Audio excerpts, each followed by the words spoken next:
Hi అండి, అందరికీ నమస్తే. Welcome back to my channel. ఇవాళ రెస్టారెంట్ స్టైల్లో చికెన్ కర్రీ ఎలా తయారు చేసుకోవాలి అనేది చూసేద్దాం. చాలా టేస్టీగా ఉంటుంది. సో ఒక్కసారి ఇలా ట్రై చేయండి. So let's start the process. First అయితే మనం స్టవ్ వెలిగించుకుని ప్యాన్ పెట్టుకుని నెక్స్ట్ 5 to 4 టేబుల్ స్పూన్స్ వరకు అయితే మనం ఆయిల్ అయితే వేసుకోవాలి. సో నెక్స్ట్ అయితే గ్రీన్ చిల్లీ ఒక 4 పచ్చిమిర్చి అండ్ 2 మీడియం సైజ్ ఉల్లిపాయలు కట్ చేసుకుని ఇట్లాగా అయితే ఆయిల్లో అయితే ఫ్రై చేసుకోవాలి, గోల్డెన్ బ్రౌన్ కలర్లోకి వచ్చే వరకు. నెక్స్ట్ మనం కడిగి పెట్టుకున్న చికెన్ పీసెస్ అనేది యాడ్ చేసుకొని, నేను ఇక్కడ హాఫ్ క్వాంటిటీ మెజర్మెంట్ అయితే చెప్తున్నాను. పక్కగా ఇదే క్వాంటిటీ అనేది మెయింటైన్ చేయండి. ఖచ్చితంగా రెస్టారెంట్ స్టైల్ అనేది వస్తుంది, చాలా టేస్టీగా ఉంటుంది. సో ఈ విధంగా మనం 2 to 3 మినిట్స్ అనేది హై ఫ్లేమ్లో పెట్టుకుని వేయించుకోవాలి. ముక్క అనేది జ్యూసీగా ఉంటుంది. నెక్స్ట్ వచ్చేసి మసాలా కోసం అయితే చెప్తున్నా. 1 టీ స్పూన్ గసగసాలు, 1 టీ స్పూన్ నువ్వులు, 1 టీ స్పూన్ జీడిపప్పులు అనేది తీసుకుని వీటిని ఒక పావు గంట సేపు అనేది నానబెట్టుకోవాలి. సో నెక్స్ట్ వచ్చేసి ఇట్లాగా వేయించి పెట్టుకున్న వేరుశెనగ గుళ్ళు కూడా ఇట్లాగా వేయించేసుకోండి. సో నెక్స్ట్ అవి ఇవి కూడా మొత్తం నానబెట్టేసుకోవాలి ఒక పావు గంట సేపు. నెక్స్ట్ చికెన్లో ఉన్న వాటర్ అంతా ఎక్స్ట్రాక్ట్ అయ్యేదాకా మనం అయితే వేయించుకోవాలి చికెన్ని. సో చూసారా, ఇక్కడైతే వాటర్ అయితే మనకి అబ్జర్వ్ అయిపోయిందనమాట.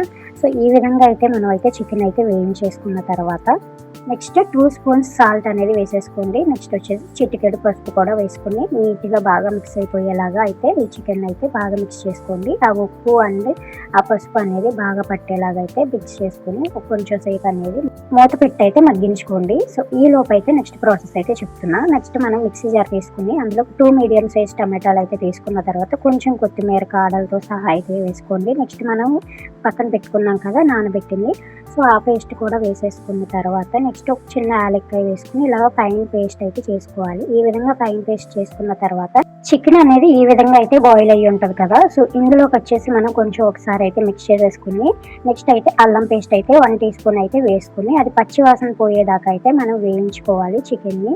సో అప్పుడే మనకి చికెన్ టేస్ట్ అనేది చాలా బాగుంటుంది. సో ఫస్ట్ కొంతమంది చికెన్లో అల్లం పేస్ట్ వేస్తారు, సో అప్పుడైతే టేస్ట్ అనేది అంత రాదు. సో నెక్స్ట్ ఇక్కడ బిర్యానీ ఆకులు 2 తీసుకుని వేసుకున్న తర్వాత అది కూడా బాగా మగ్గించుకోండి మూత పెట్టి. నెక్స్ట్ మనకి టేస్ట్ తగినట్టు కారం, మీ స్పైసీకి తగినట్టు కారం అయితే వేసుకోండి. నేనైతే ఇక్కడ 2 స్పూన్స్ అయితే వేసుకుంటున్నాను. సో నెక్స్ట్ అయితే ఇలా కారం వేసుకున్న తర్వాత ఈ విధంగా మిక్స్ చేసుకుని మళ్ళీ ఒక్కసారి మూత పెట్టి కొంచెం బాగా మగ్గించుకోండి. ఇలా మగ్గించుకోవడం వల్ల మనకి ఏ కూర అయినా సరే టేస్ట్ అనేది పెరుగుతుంది. నెక్స్ట్ అయితే ఇట్లాగా మనం చేసి పెట్టుకున్న పేస్ట్ అనేది యాడ్ చేసేసుకోండి చికెన్లో. చూసారా, ఈ విధంగా అయితే మనం చికెన్లో అయితే పేస్ట్ అనేది యాడ్ చేసేసుకున్న తర్వాత నీట్గా బాగా మిక్స్ చేసేసుకోండి.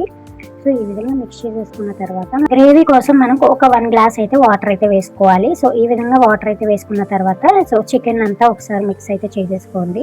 సో చికెన్ అంతా మిక్స్ అయిపోయిన తర్వాత నెక్స్ట్ ఒక హాఫ్ కప్ అనేది పెరుగు అయితే తీసుకుని ఇట్లాగా యాడ్ చేసేసుకోండి.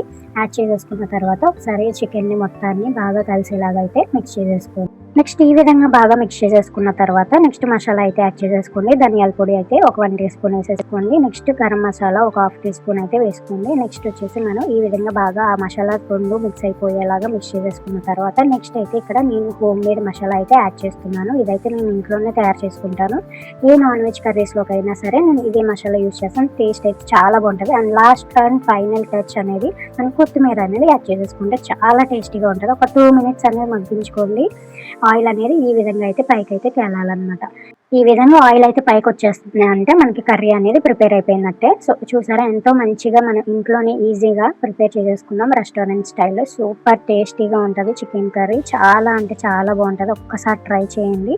రైస్తో అయినా రోటీతో అయినా సూపర్గా ఉంటుంది కర్రీ. ఒకసారి ట్రై చేయండి. మీ ఫీడ్బ్యాక్ ఏంటో నాకు కామెంట్ సెక్షన్లో అయితే తెలియచేయండి. మరి ఇంకెందుకు ఆలస్యం, నచ్చిందా వీడియో? సో ఖచ్చితంగా ట్రై చేయండి అండ్ లైక్ చేసి సబ్స్క్రైబ్ చేసుకోండి. మరిన్ని వీడియోల కోసం టేస్టీ అండ్ యమ్మీ.